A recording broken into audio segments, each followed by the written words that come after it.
विश्व नवनिर्माण की अनूठी ईश्वरीय योजना। 3 लोक।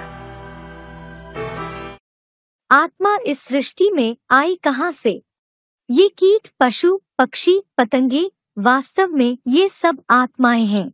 सबके अंदर आत्मा है। इस चित्र में यह पृथ्वी और सूरज, चांद, सितारे, आकाश तत्व दिखाए हैं। गीता में एक श्लोक आया है, उसमें अर्जुन को भगवान ने बताया है कि मैं कहाँ का रहने वाला हूँ। न तद भास्यते सूर्यो, न शशांको न पावकः, यद गत्वा न निवर्तन्ते तद धाम परमं मम। गीता के 15वें अध्याय का 6वां श्लोक। अर्थात जहाँ सूरज, चांद, सितारों का प्रकाश नहीं पहुँचता, जहाँ अग्नि का प्रकाश नहीं पहुँचता, वह मेरा परेते परे धाम है, जहाँ का मैं रहने वाला हूँ। यह श्लोक इस बात का प्रमाण है कि भगवान परमधाम के रहने वाले हैं, सर्वव्यापी नहीं हैं। यहाँ साबित किया गया है कि 5 तत्वों की दुनिया से परे एक और सदा प्रकाशित छठा तुरीय तत्व है ब्रह्मलोक, जिसे अंग्रेजी में कहा जाता है सुप्रीमे बोर्ड, मुसलमानों में कहा जाता है अर्श। खुदा अर्श में रहता है, फर्श में नहीं। लेकिन अब तो वे भी सर्वव्यापी मानने लगे हैं कि खुदा जर्रे जर्रे में है। जैनी लोग उसको तुरीय धाम मानते हैं। तात्पर्य यह है कि हर धर्म में उस धाम की मान्यता है। हम सब आत्माएं उस परमधाम की रहने वाली हैं, जहाँ पर सुप्रीम सोल ज्योतिर्बिंदु भी है, जिसे हिंदुओं में शिव कहते हैं। वे अभोक्ता शिव जन्म मरण के चक्र से न्यारे हैं। बाकी जितनी भी भोगी आत्माएं हैं, वे सब जन्म मरण के चक्र में आ जाती हैं। परमधाम में उन आत्माओं की स्थिति का क्रम क्या है? जितना ही इस सृष्टि मंच पर आकर श्रेष्ठ कर्म करने वाली आत्मा है, वह उतना ही परेते परे शिव के नजदीक रहने वाली होगी, और जितने ही निष्कृष्ट कर्म करने वाली, पाठ बजाने वाली आत्मा है, वह उतना ही नीचे की ओर उनकी संख्या जास्ती होती जाती है। दुष्ट कर्म करने वालों की संख्या जास्ती और श्रेष्ठ कर्म करने वाली देव आत्माओं की संख्या कम है, जो 33 करोड़ कही जाती हैं, जिनकी संख्या ऊपर की ओर कम होती जाती है। वे ही श्रेष्ठ आत्माएं हैं। सतयुग के आदि से जब नई सृष्टि का आवर्तन होता है, तो सतयुग, त्रेता, द्वापर और कलयुग क्रमशः पुराने होते जाते हैं। दुनिया की हर चीज 4 अवस्थाओं से गुजरती है, जैसे सत्व प्रधान बचपन, सत्व सामान्य किशोर अवस्था, रजो प्रधान जवानी और तमो प्रधान बुढ़ापा, फिर खलास।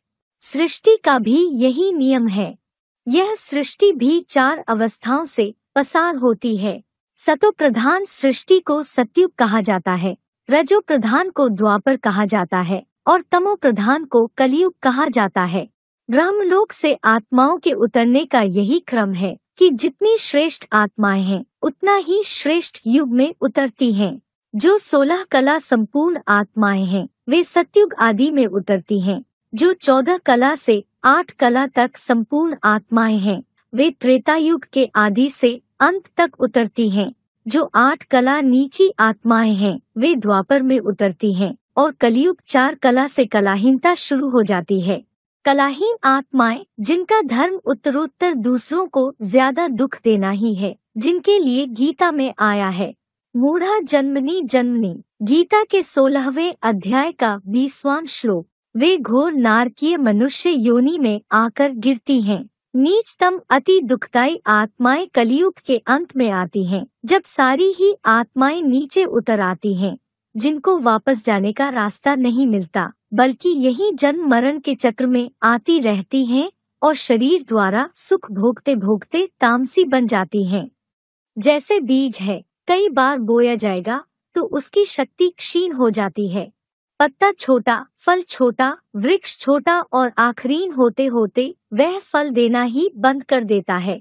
तो ऐसे ही आत्माओं का यह हिसाब है कि जब एक बार ऊपर से नीचे आ गईं, तो वे नीचे ही उतरती जाती हैं। आप इस सृष्टि के अंतिम अर्धभाग अर्थात आज से 2500 वर्ष पूर्व की हिस्ट्री ले लीजिए।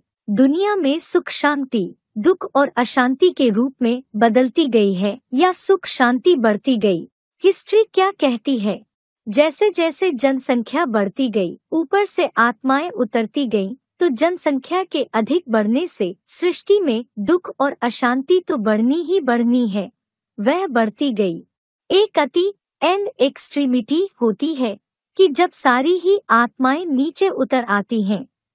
दुनिया में कीट, पशु पक्षी, पतंगों, कीटाणु आदि की संख्या लगातार बढ़ रही है। देश विदेश में इतनी कीटनाशक दवाइयां छिड़की जा रही हैं, तो भी उनकी संख्या में कोई कमी नजर नहीं आ रही है। मक्खी मच्छरों की संख्या में लगातार वृद्धि हो रही है। आखिर ये आत्माएं कहाँ से आ रही हैं? उसका समाधान गीता के अनुसार ही है, लेकिन स्पष्ट किसी ने नहीं किया।